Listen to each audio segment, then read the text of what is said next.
Hello and welcome to another episode of The Bird Calls. I'm your host, David Grubb. Thank you for joining me. We have a special guest today, Bleacher Report NBA writer and host of the Hardwood Knocks podcast, Dan Favale, and we're going to get his perspective on the New Orleans Pelicans. Dan, thank you so much for joining us today. Oh, thank you for having me. Always happy to tank someone else's downloads when I have the chance. We have plenty to discuss about the New Orleans Pelicans. They're on the third day of training camp, and as they get ready for their first preseason game, which I think is a great matchup considering the issues that the Pelicans have, they'll face the Orlando Magic on the 7th at 12:30 at the Smoothie King Center. This offseason, you said something about the Pelicans' number one problem going into the regular season, their lack of size, and you said, quote unquote, it's franchise malpractice if the Pelicans don't find a center for this team. That has been a problem essentially since the start of the Zion Williamson era.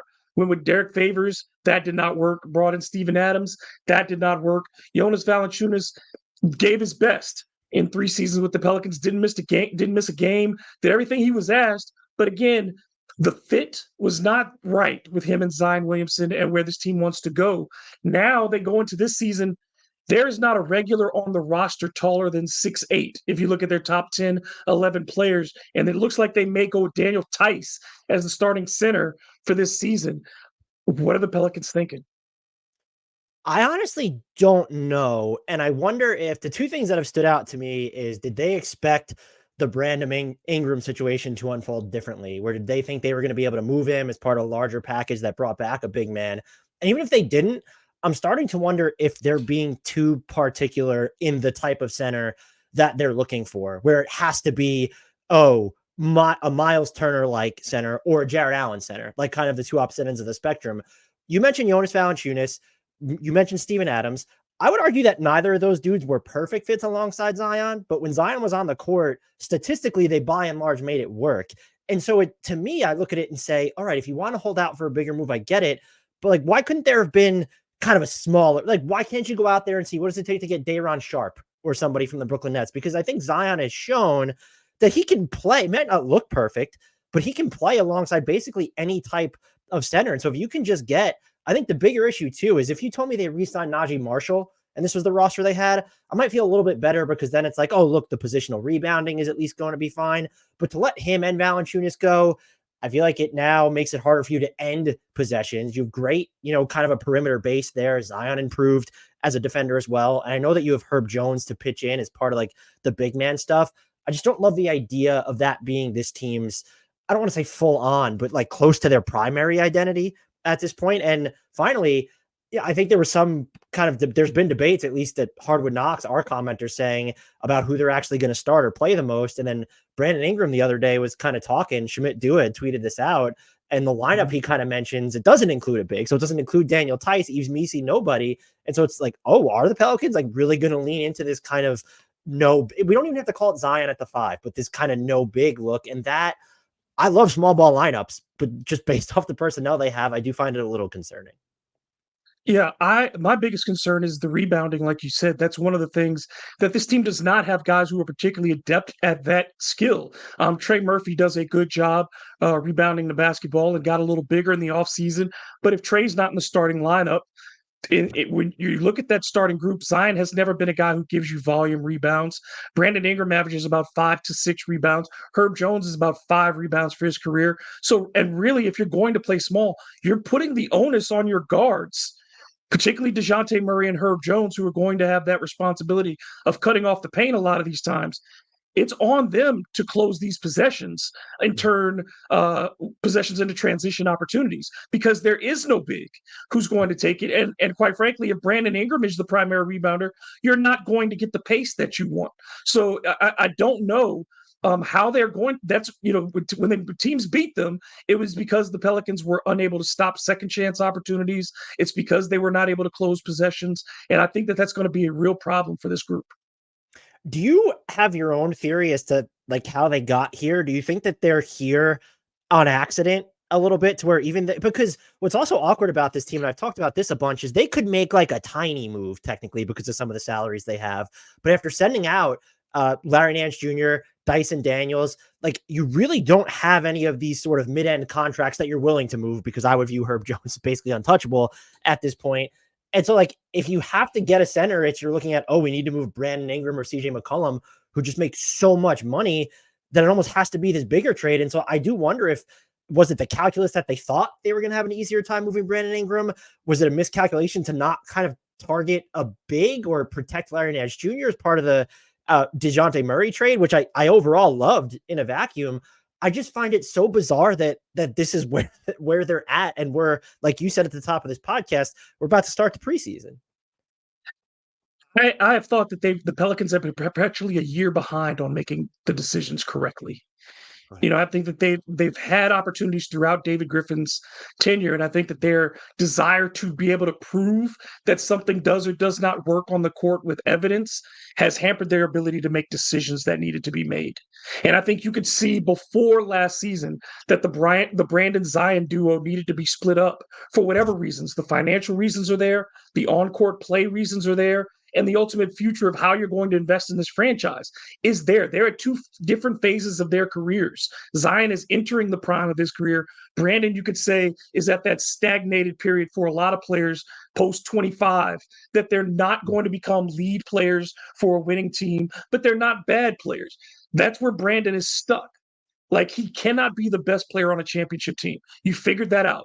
And that was that with the 3-year period. I thought the first 3 years of Zion's career was supposed to figure that out. But they went into year 5 still trying to figure out if Brandon could be a lead player. And I think that was way too long on this. You could see he only made one All-Star team, and that was his first year. The injury started to pile up. I think that they were fooled by the Phoenix series and going into that playoff series and playing the Suns to 6 games in a series where Devin Booker was hurt. Like, that shouldn't have been a 6-game series. It legitimately should have been a 4 or a 5-game series, but they got to extend it to 6 because Booker wasn't there. And people, oh, Brandon's on an up and comer. No, he was what he was before, a good player. But, and I think the issue with him now is you look around, if there are teams that are interested in him, if you're a winning team, you've got a player who's better than him already. And he's asking for the max. And if you're a bad team, he's asking for the max. Like, if you're a bad team, why am I can't give him the max? It doesn't make sense if I'm a bad team trying to get to a higher level. He doesn't sell those kinds of tickets. He doesn't move that kind of interest. So where is there a team, quite frankly, when you look across the league, where is there a team that's a fit for him at any number if you want something other than a guy who can put up numbers in this league but is not going to be a difference maker?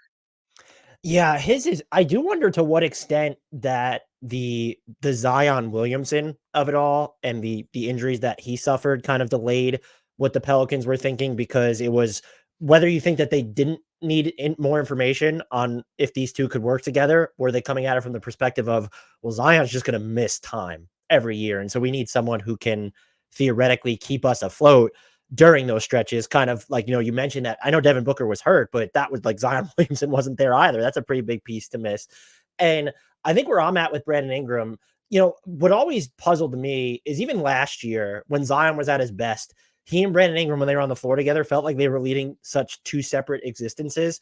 And I wonder if you put him on a team that maybe has, I don't really care about the position, but if their best player or their second best player, whatever, like, is that someone who is going to be more of a play finisher away from the ball? Where it's like, if Zion was setting more screens for Brandon Ingram, is that something that could work for him? Is it just a team that, I consider the Miami Heat an option where I don't necessarily love it from a spacing perspective, but they probably need a higher end on ball creator.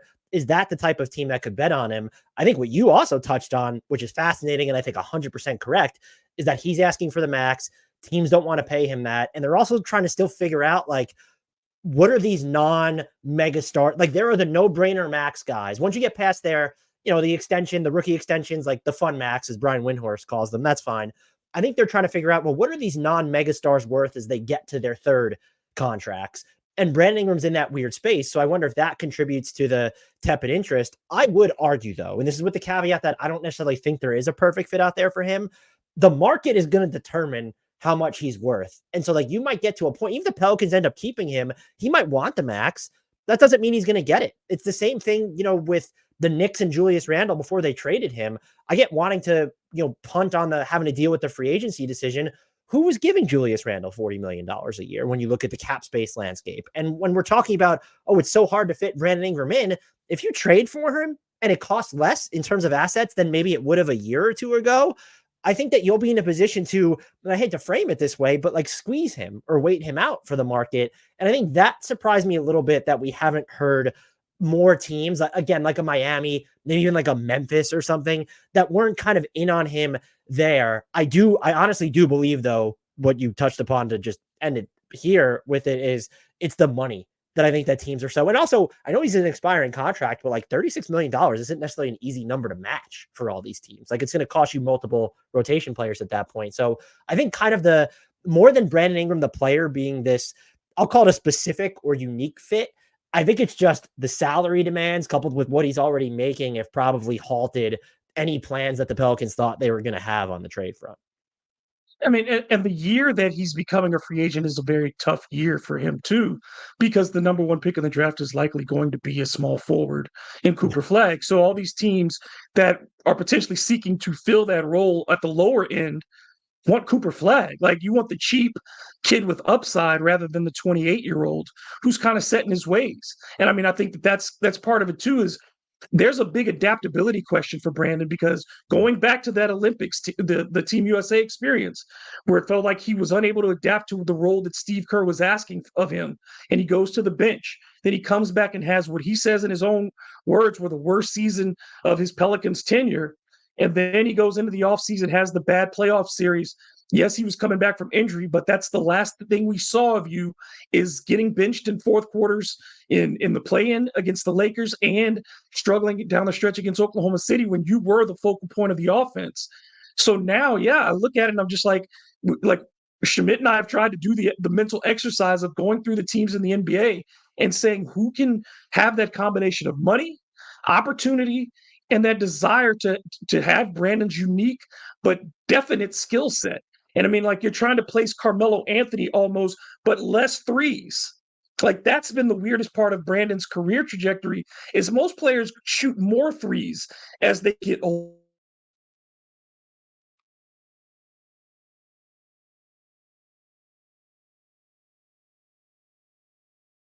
Tier teams, a lot of his production came against lower tier teams rather than the elite teams in the league.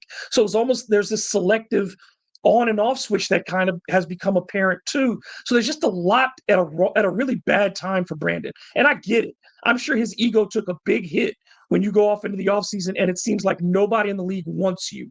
And you put up the numbers he's put up in the NBA. And it looked, at media day, he looked pained. For whatever reason, whether it's his relationship with the franchise, his relationship with himself, he said himself, like, I'm trying to figure out how to love basketball again. That's never something you want to hear from a guy on the eve of training camp. And it just feels like, I don't see how this ultimately, no matter how much talent the Pelicans have, if you have this one cloud hanging over this season. And to me, it feels like the choice is between Trey Murphy, who plays the same position, is younger, does the thing that you like, pairs with your star better in all ways, gets along with him better, just works with him, skill set balances his better. You can't have both if you're going to give Trey $30 million, which is what he's going to command on the open market. A kid his age with his skill set versus Brandon asking for 40 plus. I just don't see how you can keep both in the economics of an NBA where the Pelicans are still fighting on the lower half of the Western Conference playoff standings. Yeah, and I guess I'm curious. I have a question for you. Do you think he is capable of being more adaptable? Because I think it was his first season in New Orleans. He took what was it, like 7+ threes a game or something? So like the volume can be there. I know a lot of those might have been on the ball at the time, and that's how he prefers to operate. But his quickest path to either getting like traded and then getting paid would be, okay, now they put another ball handler in front of me in the pecking order. Because look, Dejounte Murray, I know he's become like weirdly divisive over the past 2 years. He's a better playmaker than Brandon Ingram at this point. And so like he's ahead of him in the pecking order. If Brandon Ingram comes in and he's able to fit, maybe he's running with some second unit heavy lineups and he's on the ball there. But if he's part of the core lineup and he's just jacking threes off the catch, I'm not saying that's easy to do, but when you're so good at making and creating the difficult shots that he is, you would think that you should be able to adapt somewhat to that. And if you do that, I don't think that his future would still be in New Orleans, just as you mentioned, because of the realities of what this franchise is going to pay to keep its core together and how much Trey Murphy is going to command. But that would make him a far more desirable trade prospect to me, is if you think that he can come in. I honestly think also, not to bring this back to Julius Randle, I do think that's why Minnesota softened a little bit on the trade. Is yes, Dante DiVincenzo and a pick was included. But like we saw Julius Randle before he got injured last year, he did better accessory work on the margins when it came to screening, when it came to like kind of moving without the ball. And so if Brandon Ingram can do that, like maybe it'll make him more valuable to the Pelicans, but it'll make him more valuable around the league. And I really do feel for him because, just anecdotally, from someone who has written about the occasional fake trade at Bleacher Report, what Pelicans fans would get angry at where the offer was for Brandon Ingram, where it's like, oh, that's only 2 first-round picks, to then seeing them kind of say, like, yeah, we would take John Collins and Walker Kessler. He's seeing all that stuff. And then there's, of course, the informed people who are reporting on it and giving analysis on it as well. It's had to be a rough summer for him, but I would counter with just, I think you were good enough to just come out and be who this team, at least close to, like, he's never going to be Trey Murphy, the way that Trey Murphy gets his shots. That's incredible. But just come in, take more threes, work off the ball more. And we've also seen, you mentioned the switch too. Like we've seen him turn it up defensively. And now you have 2 guys who make your life a lot easier with just having Herb Jones as the base of your defense. And now I think Dejounte Murray is going to look like a superhero because he kind of gets to get back into the role that he had in San Antonio, where he could be more of a chaos creator than having to be like that lockdown number 1 guy. That opens the door to make life easier and more effective on Brandon Ingram too. And so again, I feel for him, but I also think he's talented enough to be what this team needs out of you for the most part. You can deliver it, and I would think increase your trade stock in the process. But I'm curious, as someone who is way more in tune with the Pelicans than I, like where you sort of land on that whole spiel.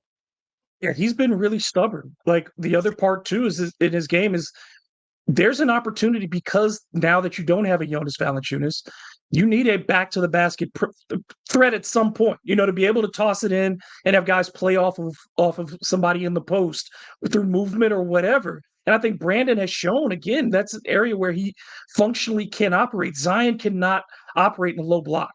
You know what I mean? He's not going to post up. He's not going to pass in the low block or even the mid post.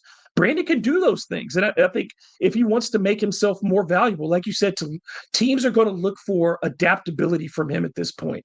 Can he play whatever style is going to be asked, whether it's up-tempo with a smaller unit, slow down half-court basketball for the postseason? He's got to show that he can do those things. And he has the ability to do so. But it's always been in his mind what that choice is going to be. And like you said, the film from the first 2 years, even with Stan, who he hated, and couldn't get along with Stan Van Gundy, he was still putting up, I think, over 5 threes a game under Stan, because Stan got him the ball and said, take the shots. Who else was he going to take shots? Because Zion, again, was missing half the season. So, he's had these opportunities.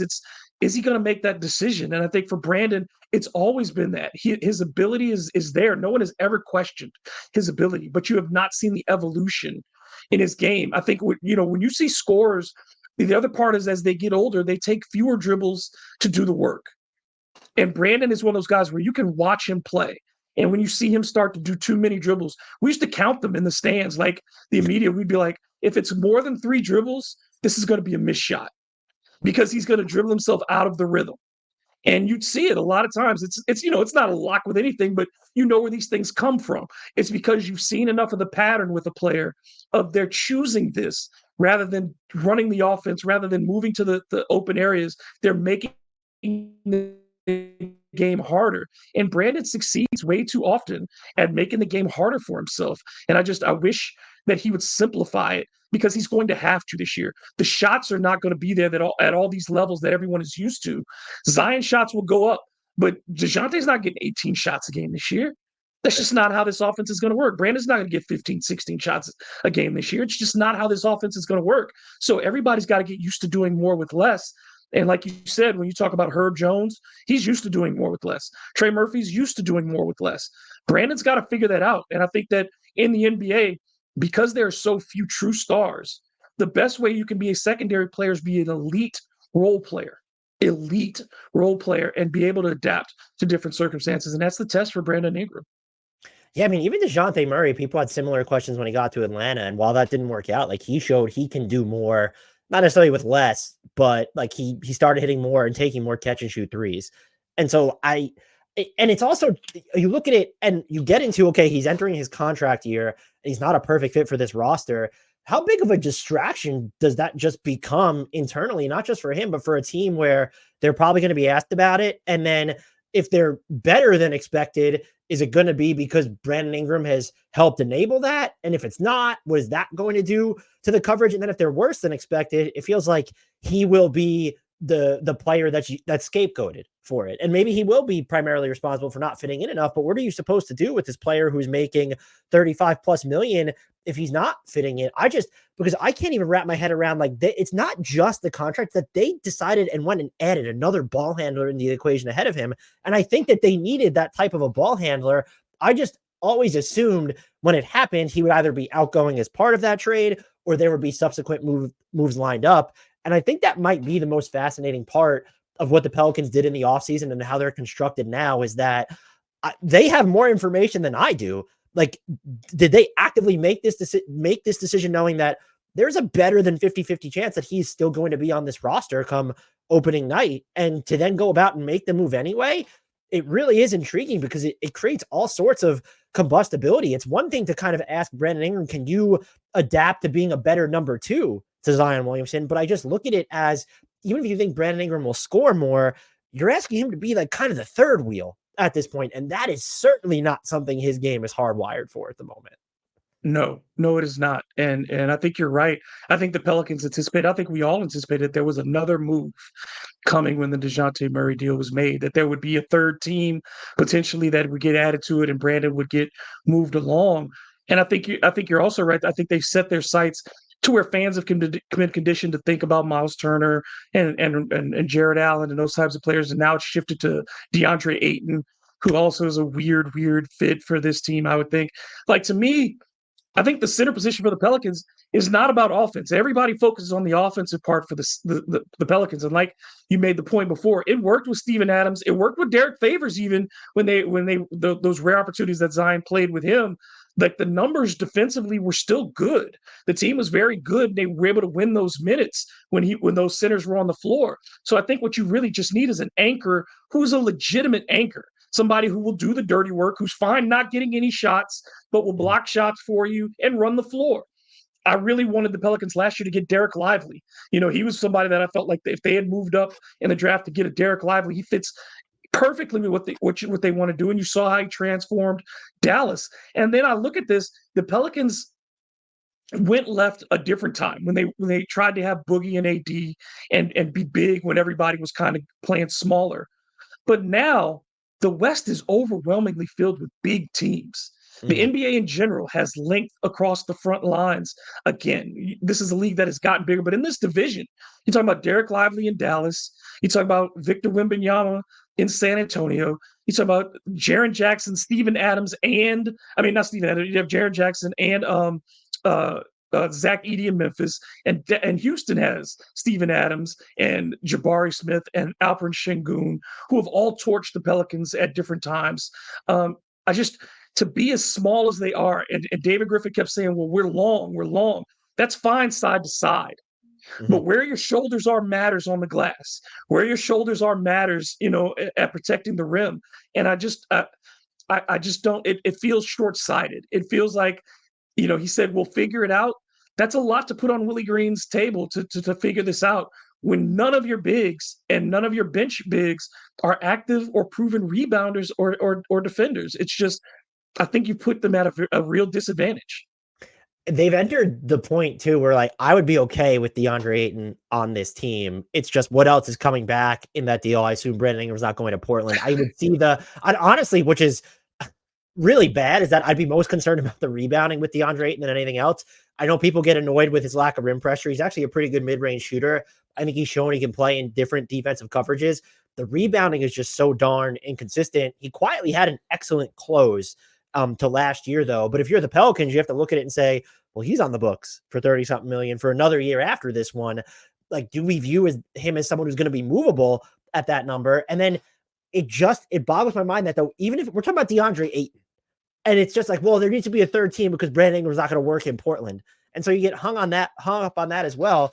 I even try to talk myself into, well, maybe they're doing this because they're just waiting for trade restrictions to lift, where it's like, oh, Nicholas Claxton will be a member of the Pelicans, or maybe Jared Allen will be a member of the Pelicans, or maybe they're waiting to see if a Mitchell Robinson or a Robert Williams III is healthy and just going to take a flyer on one of those guys.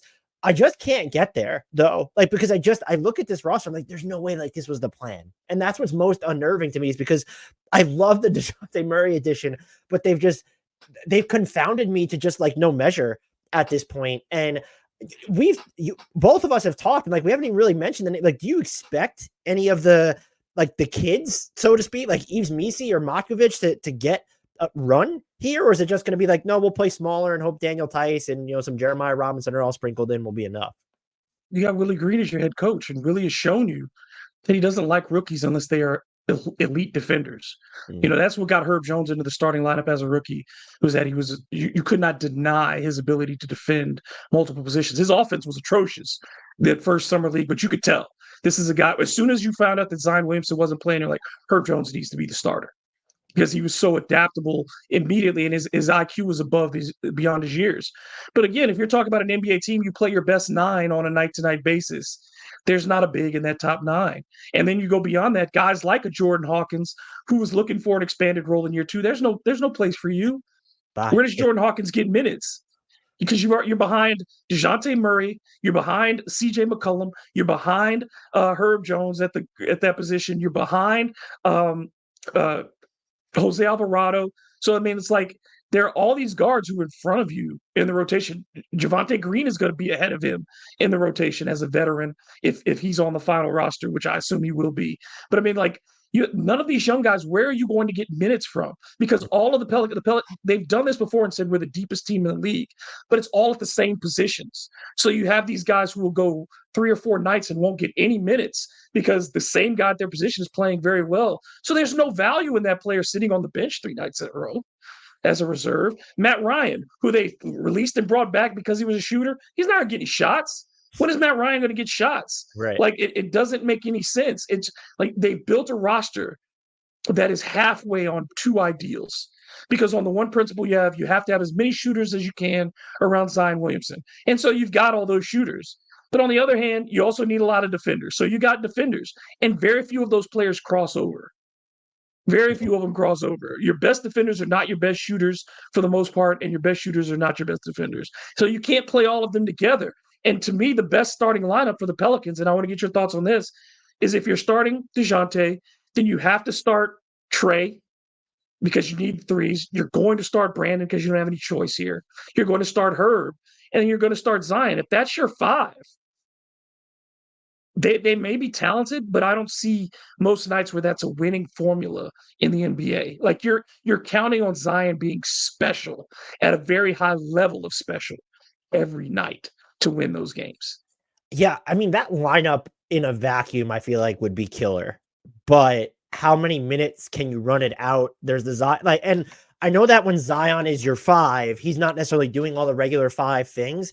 It will invariably like extract a toll on him. And this is someone who, even when he's done everything right, which I would argue he did last season from just a conditioning, a physical perspective, something has gone wrong. And so it's not his fault. And so now it feels like, anecdotally or theoretically, whatever, that you're putting him in a more precarious position to then be at his best when you want him at his best, which would be entering the playoffs. And so I totally understand it from that logic. And I circle back to like our opening point of, are they too married to this ideal of what the center needs to be? Like, it needs to be like either a floor spacer who also protects the rim, or someone who's going to give you a vertical spacing who also protects the rim. And then if it's going to be the latter, it needs to be like someone who's incredibly high end. And then if it's the former, well, it also has to be someone incredibly high end, because that's like only 4 dudes in the league at this point who are doing what we describe. And I think that they would benefit, and maybe they'll just come to see it earlier in the season and figure out that they just need to get someone who can eat innings up at the 5 right now. And if you need to close the way that you just outlined, go do it. Or maybe you're just able to figure this out once the Brandon Ingram situation potentially resolves itself around the trade deadline, where teams, we've entered a weird point of this, I guess, preseason. It's not a weird point, but we've entered the point where teams just want to see what they have at this point. Like, that's why the Knicks and the Wolves trade was so anomalous. It's just like, this happened now. because normally teams want to see like how everything comes together. They're going through training camps together. And so I imagine a landscape, whether it's for Brandon Ingram or just centers, will take shape. I do, however, think, and I can't remember who mentioned this, so I feel bad that I can't attribute it, and it hadn't been something I gave a thought to. I probably still say this. I know a lot of people have, where it was, well, you couldn't just find someone to eat those innings at the 5 on a minimum and get in there. But you've already kind of outlined, like with teams going big and how important size with skill is, you're really just not at a point where it's okay, like we can just go out and sign someone at the minimum or go trade for them, like using the minimum contract exception. Those opportunities seem fewer and further between, to the point where I can't even like think of one necessarily off rip right now that would Like work. I know JaVale, like 2 years ago, I would have loved a JaVale McGee type. You know what I mean? Like to get JaVale 2 years ago. But now, like I don't think he's physically able to give you what you want at that. As a guy who would give me 5 or 7 minutes as a backup, sure. But as my starter, I can't do it. So like you said, there are not a lot of those guys out there. I want to get your thoughts on this. David Griffin was talking about, you know, this team being reminding him of the 2006, 2007 7 seconds or less Suns.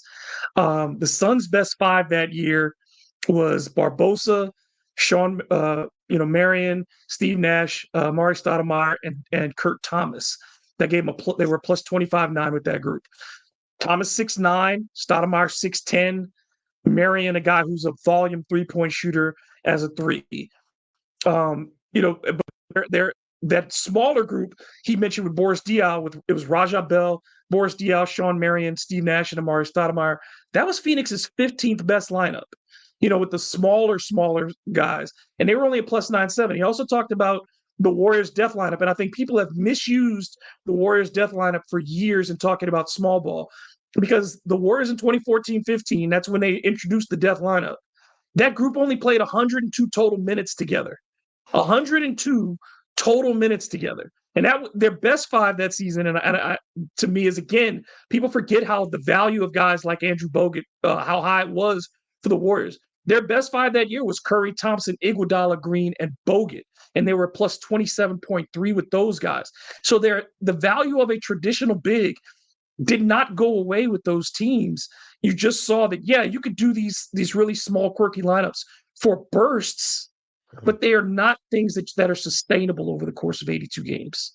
Yeah, they seem like and I'm in love with them, and I do wish some teams would go to them more, but like they're better as a tool in your belt rather than just like the entire basis of your existence.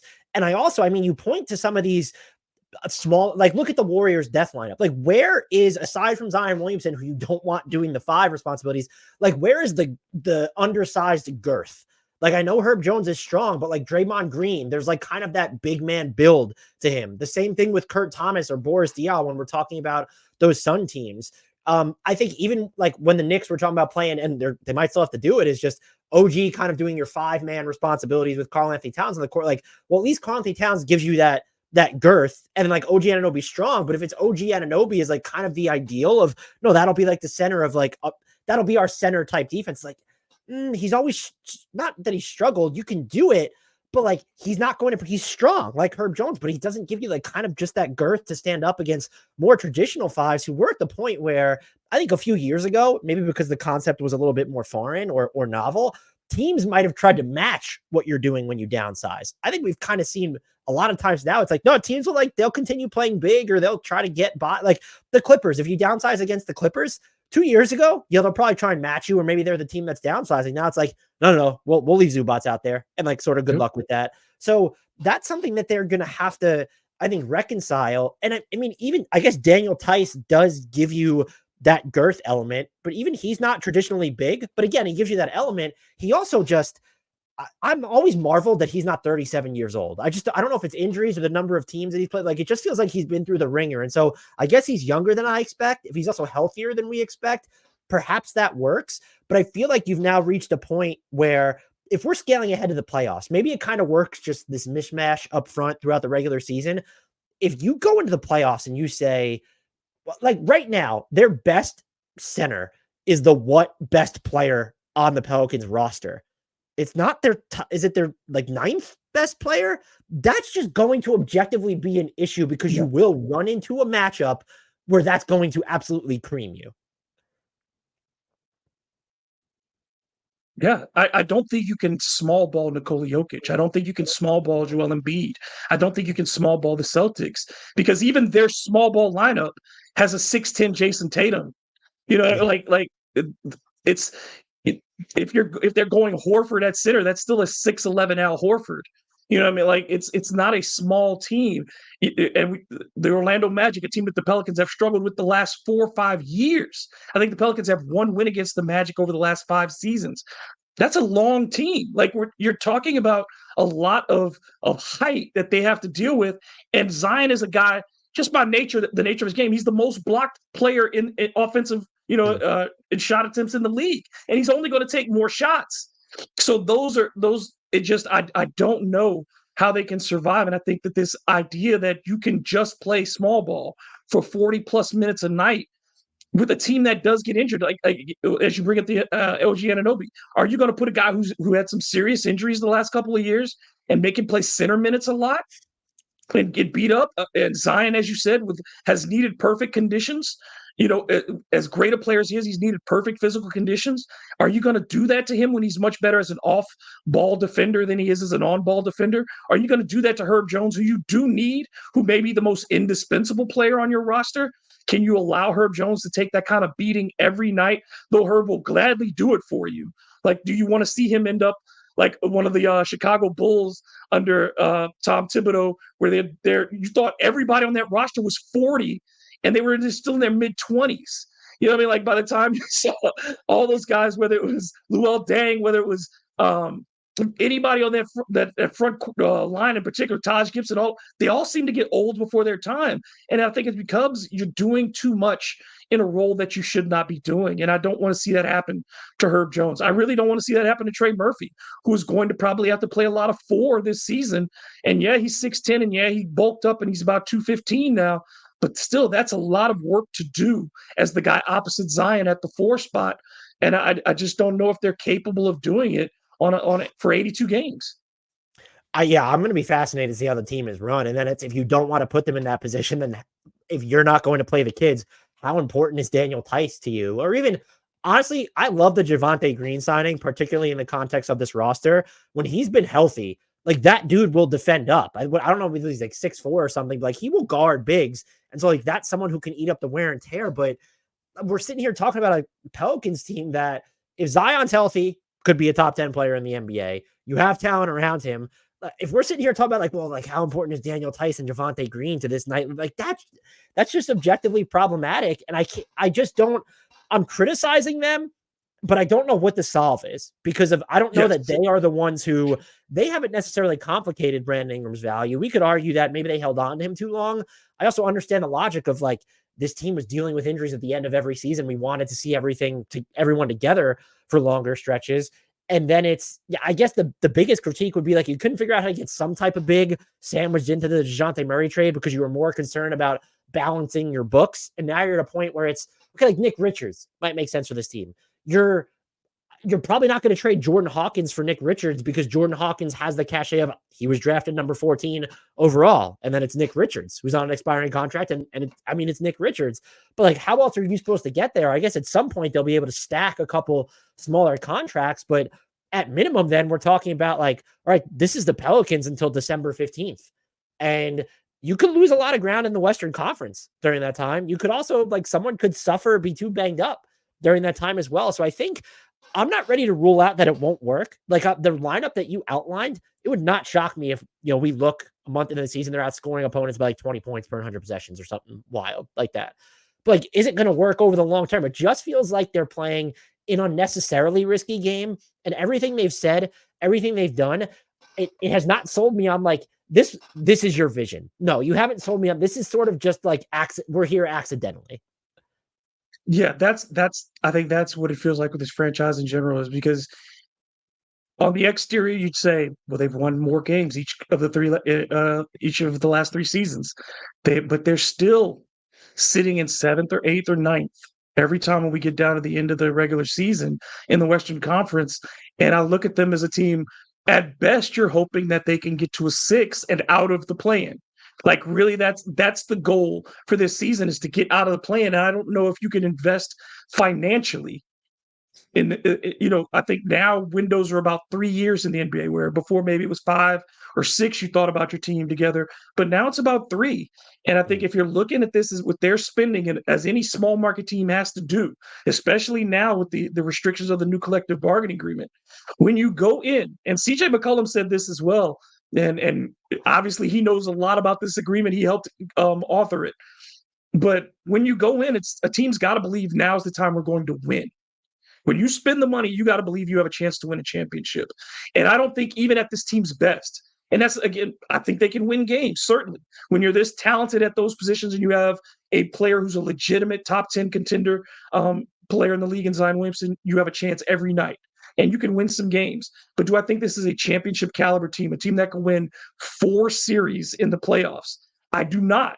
So it doesn't make sense for David Griffin to ask for the money to go all in with this group. And to me, if Trey Murphy gets his extension before the end of training camp, which is probably how this goes, because that's what we've seen the trend for all these rookie extensions to be right before the start of the regular season the last 2 years. If Trey gets his deal, I have to think that that is the final nail in the coffin for Brandon Ingram, because the Pelicans are already over the tax now, and they've got to start planning to get back under it. And the only way you do that is either CJ McCollum or Brandon Ingram has to go. I also do wonder how much that impacts everything we're talking about here, where it's, what are they, only like 2 million or something over the tax? But like that, depending on what teams you're trading with, like if you're trading with any team that's like, past the luxury, like they're not going to be able to take more money in than they're sending out when you're dealing with either of these apron teams. So that kind of shrinks your trade partners unless you get super creative like the Knicks and Timberwolves did with the Charlotte Hornets. But even doing something like that, it only gets tougher as time goes on and you're in the season, when teams have fewer roster spots to work with, when teams just aren't as financially flexible. So I do wonder, like, the stipulation that I think even if they're getting someone who they view as the perfect center is going to be, or the perfect acquisition, like, we're not paying the tax this year. I wonder how much that complicates their search of figuring this out, because like it limits their trade partners. It complicates the packages that need, and again, we're only talking about a couple $1,000,000, but it matters in the context of everything, especially now that, like, if this was June and July when everything is just so much more fungible, it's not. It's October. Like, the preseason comes up, like rosters are about to be set, payrolls are about to be set. So I don't know. And I'm also surprised that, because there has to be a level of urgency with the Zion Williamson window. He is one of the most electric basketball players. And I think he's proven on multiple occasions in multiple seasons, when he's healthy, he is one of just the objectively most valuable players in this league. But we've all just seen, like, the checkered health bills, like the things that come up. Your window to win with him, despite his age, with him being able to reach a pinnacle where it's, oh, like, he could be in the MVP discussion. I would have to at least think, even if you don't want to bank on, like, oh yeah, like we only have like a really short window, that has to be like in the middle of your mind after what you've seen through the first part of his career.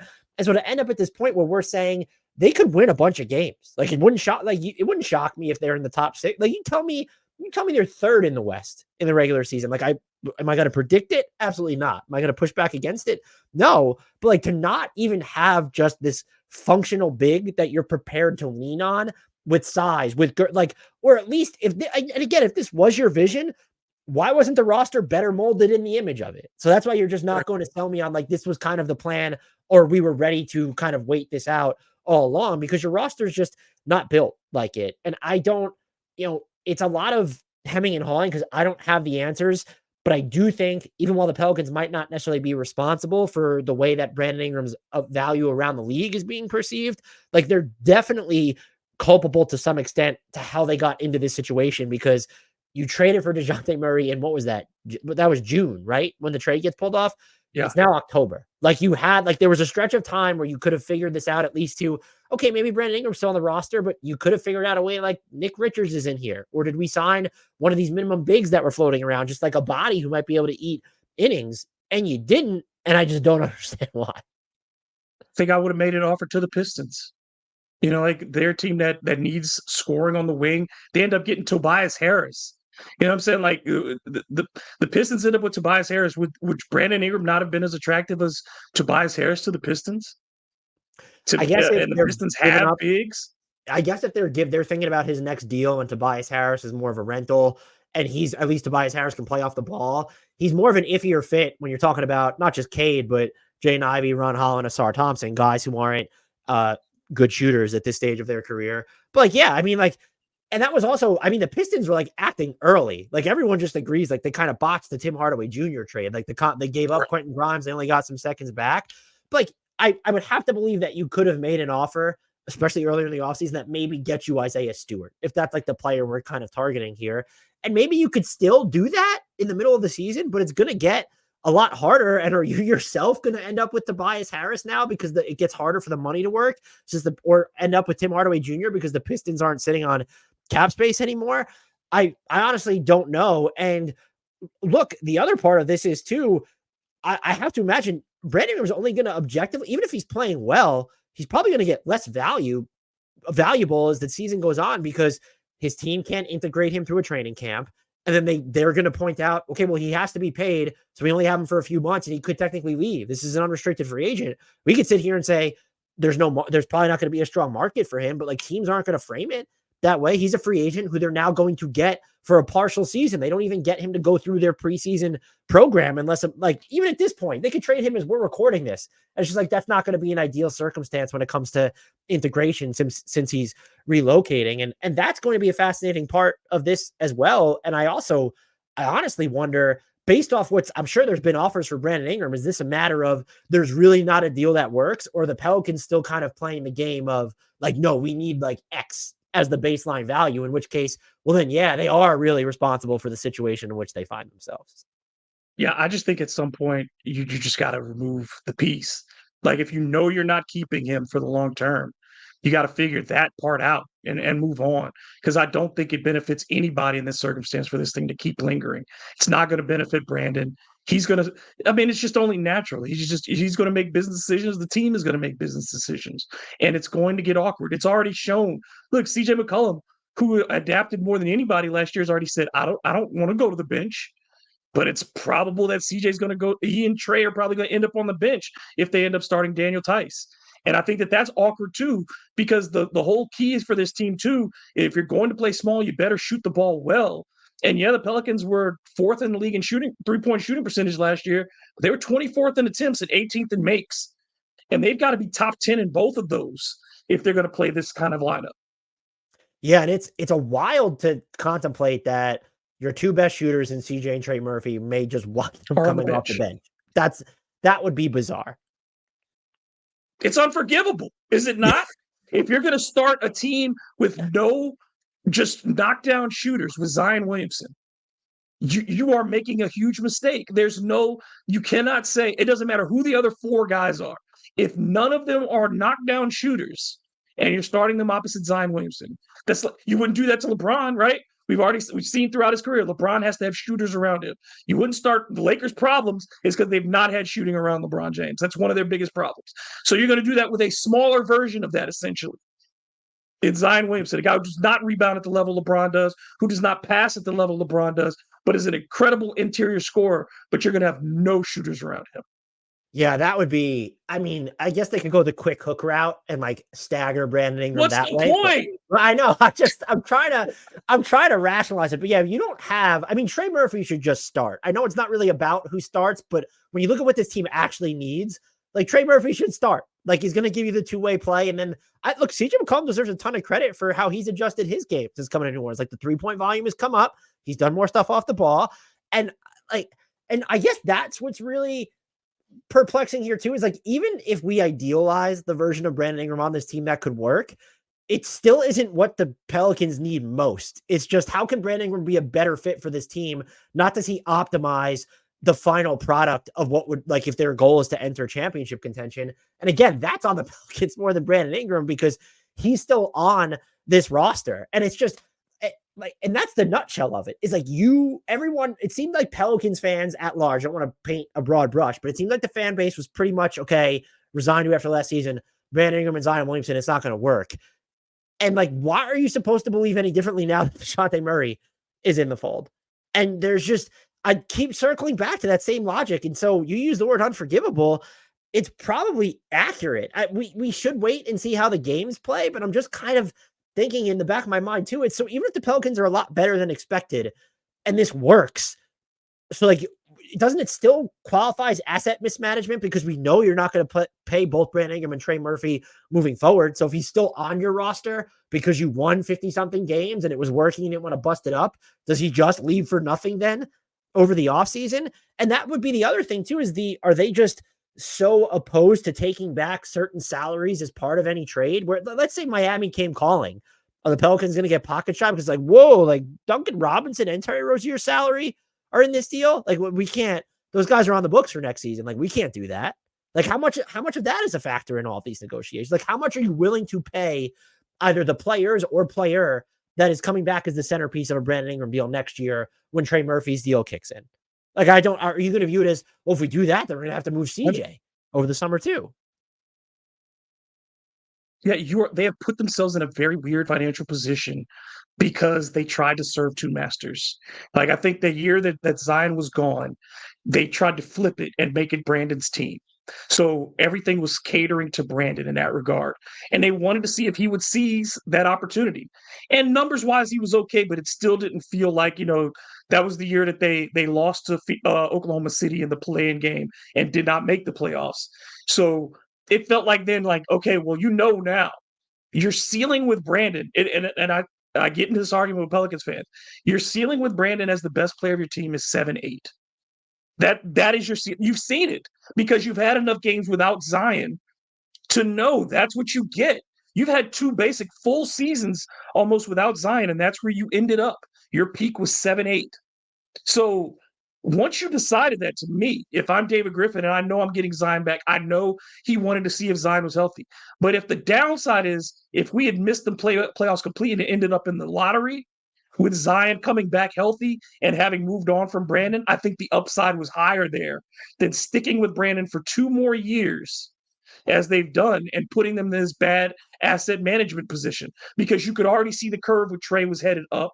You had already gotten Herb on a sweetheart deal in re-signing him as a second rounder. His rookie season, you were able to get him his deal early. And then you were able to be fortunate in this Dejounte Murray trade. You're getting a guy under his contract value, essentially. What he's worth to this league, he should be paid probably $10 million more. But when you look at the numbers and you say, let's just take it player for player, Brandon Ingram and Julius Randle. Julius has 3 All-Star games and 2 All-NBA teams, right? Brandon has 1 All-Star game as an alternate, and that was his first year with the Pelicans. 5 years later, and he's still getting paid $8 million more per year than Julius Randle. So if I'm looking at that just as a numbers-to-numbers basis, economically, you cannot justify the number that Brandon is at. Based on what we've seen other players, he's getting paid more than Dejounte, and like you said, Dejounte is now the number 2 guy on this team. It is his job to be the number 2, so he's getting paid more than Dejounte. He's getting paid more than another guy who's going to be in the same free agent class, and you could argue his production is not matched either. Yeah, I do wonder. I don't mean to dump on Julius Randle. Just if we were talking about positionless All NBA teams, like how much that might have impacted the case. But your point, sure, but I'm just the numbers are what they are, though. Yeah, honestly, the saving grace here, because like if this has been very doomsday, like would be if the market just develops for Brandon Ingram to the point where it's a team finds out that, okay, like we do need another shot creator. Maybe someone gets injured. But then even some of the scenarios I'm trying to think about, like let's look at Orlando as a team that needs offense and decided not to go out and really get much of it over the offseason. You can probably talk yourself into a scenario where, okay, he's not the best off-ball player, but if Franz Wagner stagnates, and like the half-court offense still isn't good, Brandon Ingram helps them. They're sitting on Wendell Carter Jr. They have Jonathan Isaac. They have a bunch of mid-end salaries. But then it's, well, they just paid Franz Wagner. They have to worry about paying Jalen Suggs and Paolo Banchero moving forward. Are you going to pay Brandon Ingram? You run into kind of the same issue if you're going to think about even the Thunder. Let's just say like their half-court offense after being really good last year, it doesn't really evolve the way that it's supposed to with Chet Holmgren and Jalen Williams shouldering even more shot creation responsibilities. They're going to be like, hey, Aaron Wiggins, Isaiah Joe, like that's the basis of a package that the Pelicans, yeah, you're not getting a center. Like, okay, Kenrich Williams could be in there, or maybe, big Jalen Williams. Like, there could be a basis of a package. You're not going to pay Brandon Ingram when you have wing Jalen Williams plus Chet Holmgren coming up, as well as Shai Gilgeous-Alexander is going to need another deal. I've thought a little bit about the Clippers because you lose Paul George and you kind of have Kawhi Leonard is already injured, and you're a team that has none of your picks until I think 2030 or 2031, whatever it is. So you kind of need to win now. but you're not sending back a big. Ivica Zubac, well, not a good big. Ivica Zubac isn't trade eligible this year after signing his extension. So you just keep constantly. I can even talk myself into like, well, if the Lakers just want a talent infusion, you're not addressing your center issue that way. Now you need to rope in a third or You're maybe not getting a threes. You're not getting threes, and JJ wants threes. And that's the thing too, is if any team that's taking in a small forward who's not going to shoot threes, like if Brandon doesn't demonstrate that he's going to put the ball up from beyond the arc, that makes him so much more unattractive to teams today. I really do think I really think Miami is the team. Just with the uncertainty surrounding Jimmy Butler's future, the stuff that even though Jimmy Butler's not a caps lock floor spacer, what he can do off the ball, having a big and Bam Adebayo, who's like, I guess kind of a floor spacer now, but like he will screen, like he's going to set more screens in traditional pick and rolls than you're going to see with Zion Williamson when he's not the ball handler. And so you can run pick and pop with him and like put Brandon Ingram on the ball because Terry Rozier, Duncan Robinson, even Tyler Hero, I know people are down on him. And some of those guys would obviously have to go out. It's another situation though where like I don't think you're getting Khalil Ware as part of that trade. And then also, even if you are, you're banking on a rookie to come in and elevate you. But I honestly think like once you find the Brandon Ingram team, the other machinations, it'll be easier to work themselves out. So it's like, even if it's okay, we trade Brandon Ingram in December and like we're then addressing the center trade like after that at some point before the February deadline, that is the quickest path there. And to me, I guess that is the route to this all working out, is that the Pelicans, whether it's by design, by accident, they wait out a trade market where a team decides, okay, like we need Brandon Ingram, or we're willing to, the price is dropped low enough. And then New Orleans is able to, they have some of their own other assets. New Orleans then has, let's say, if it's just a matter of making the contracts more digestible that are coming back, where, this is, I guess, stepping over what I said and contradicting it, but 3 and 4 teams can be hard. But I guess they're a lot easier when, like, okay, you're not asking, if you find the team that's willing to take on this $35+ million salary, everything else gets easier thereafter, to where if there's two smaller, let's use Miami as an example. If it's two of Terry Rozier, if it's Duncan Robinson and Terry Rozier is kind of the baseline of the package, it's easier to move those guys around, one of those around, than it is to move Brandon Ingram's singular salary for a lot of other teams. And so that is the path to this, to maybe New Orleans coming out of this, not, I want to say looking like a rocket scientist, but to where you say, okay, like they waited this out and it worked out for them, is that there was a Brandon Ingram team that developed and they were able to use smaller salaries, attach other stuff to them, or maybe it is part of a giant 3 or 4 team trade to bring back someone who at minimum will eat innings during the regular season at the 5, and then can also play for at least a chunk of the playoffs. Like if you need to downsize for longer stretches in the playoffs, fine. But there are going to be matchups, we've already talked about this, where that's not going to fly. And the Pelicans need to get to a point, to me, where they are better built to play stylistically more variable. And right now they can't do it. They're right now, it seems like they're going to be relied on a lineup that people associate with optionality because it's not normally teams' first choice. There's no way this is the Pelicans for, like, you don't have, this isn't optionality when it's the only way that you're kind of built to play. And even I could say this, excuse me, let's just say the Pelicans were built where they couldn't downsize. I'd be saying the same thing. Like, you want to have all these different kind of quivers like in your backpack, and they don't at this point. And it just so happens to be that, okay, you're built to play small. That's all you're really built to play. It's like you need to get some of that traditional size, preferably someone who won't get played off the floor so readily in the playoffs.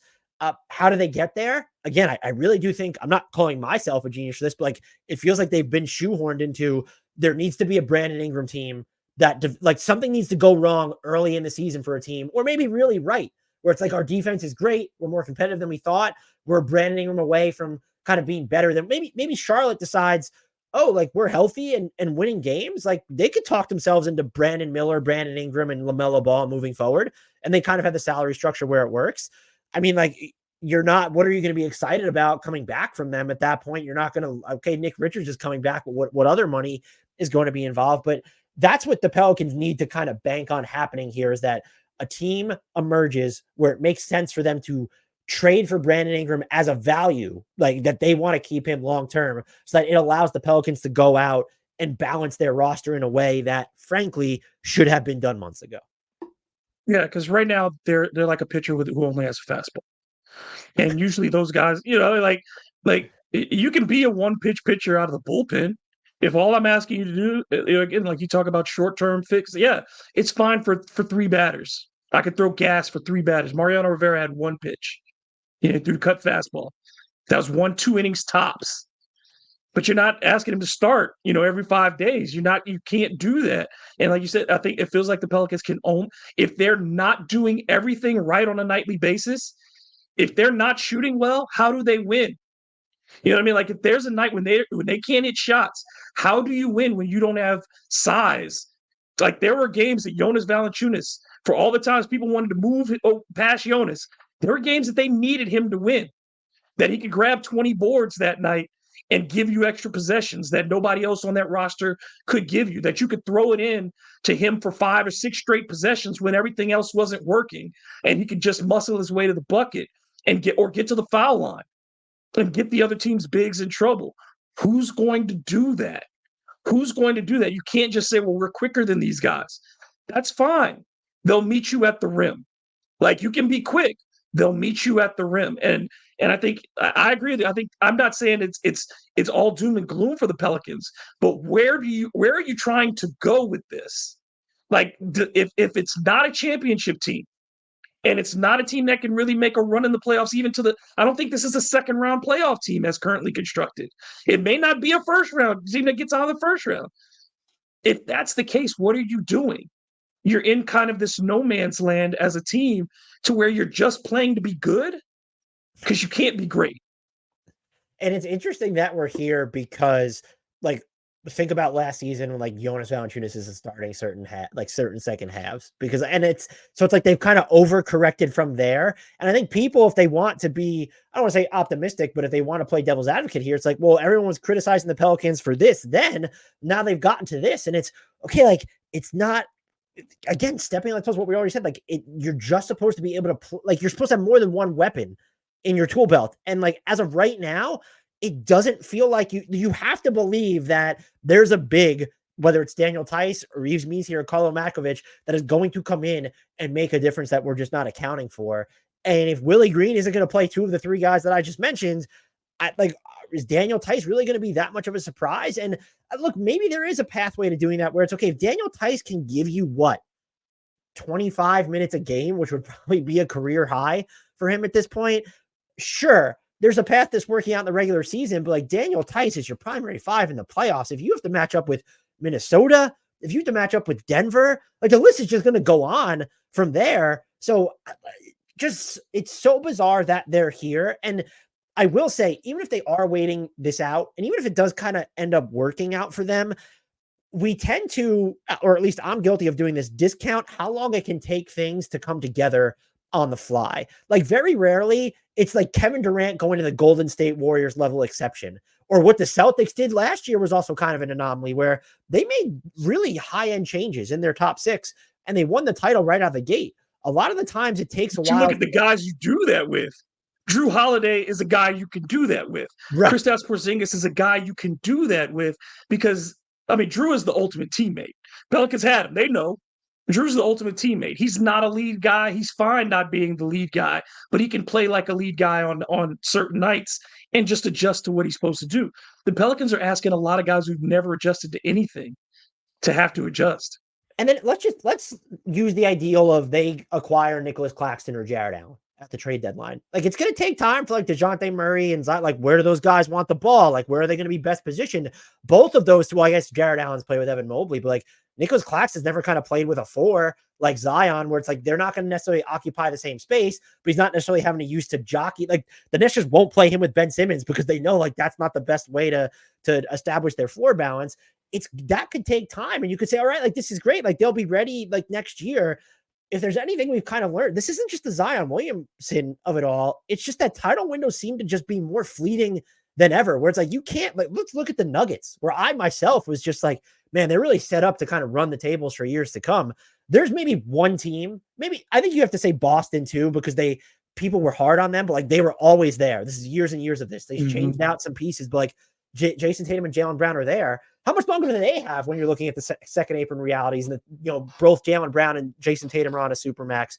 The Oklahoma City Thunder are really the only team that you could just say like, yeah, I know they'll be there in 3 years because the salary structure hasn't necessarily caught up to how talented they're going to be. So nothing is guaranteed.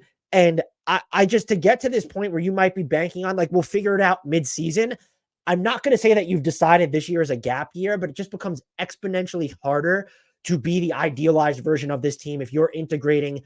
We're talking about significant pieces. Jared Allen, very plug and play, a fantastic player. Nicholas Claxton, same thing. It will take time for those guys to assimilate into your system, for everybody to learn what everyone else is capable of doing. Also, because you're not, this isn't the Celtics. You're not creating this 5-out nightmare with everyone. If you trade for any of the bigs I just mentioned, they don't space the floor. Zion's not necessarily a floor spacer. And like there will be defenses that don't care about leaving Herb Jones and Dejounte Murray open. That's just going, like, Herb Jones improved as a 3-point shooter. Let's see how defenses guard him this year if that translates. That is at the bottom of my list of concerns, to be clear. But like, when you have that type of space, and like the Celtics were just such an anomaly, as you mentioned, because it was 5 out. So it wasn't just everyone could pass, dribble, and shoot. Everyone pass, dribble, shoots, and defend. That just, even the Knicks, they're kind of leaning on that, those principles to say we match up better with Boston. They probably do than they did before. Not everybody on your team pass, dribble, shoots, and defends in that top lineup. Like Jalen Brunson will try. Karl-Anthony Towns improved last year, but they're not like above league average defenders. And so it's going to take time, I think, for that to come together. And so any move the Pelicans make, where I would assume that they're doing it with the intention of this player is part of our top 5 or they're part of our best closing unit, like that's going to take time to integrate. And so it feels flawed, even if it ends up working out in their favor, which again, we've just spent an hour talking about why it might not. Dan, I really appreciate you giving us your time. Just a great conversation. And hopefully we get to do it at some point again in the season and kind of compare notes to where we were at the start and see where the progress of the Pelicans is. But I really appreciate you. Please tell folks how they can keep up with you and check out all your work, man. Yeah, it was a joy talking to you as well. I'm always happy to come back on and talk hoops. I'm sure none of Pelicans fans has ever heard this type of discussion about Brandon Ingram before over the past few months, right? This is completely novel. But yeah, if you're looking to find me, check out the Hardwood Knocks podcast. We talk Pelicans, but we also talk the entire NBA. It's spelled exactly as it sounds, wherever you get your podcast. So check me out over there. And I'm obviously at Bleacher Report, so you can find my work in their app or follow me on Twitter, which is just my name, at Dan Favale. All right. Thank you again. For Dan Favale, I am David Grubb, and this has been the Bird Calls, in the words of our good friend Preston Ellis. Let's go Pels.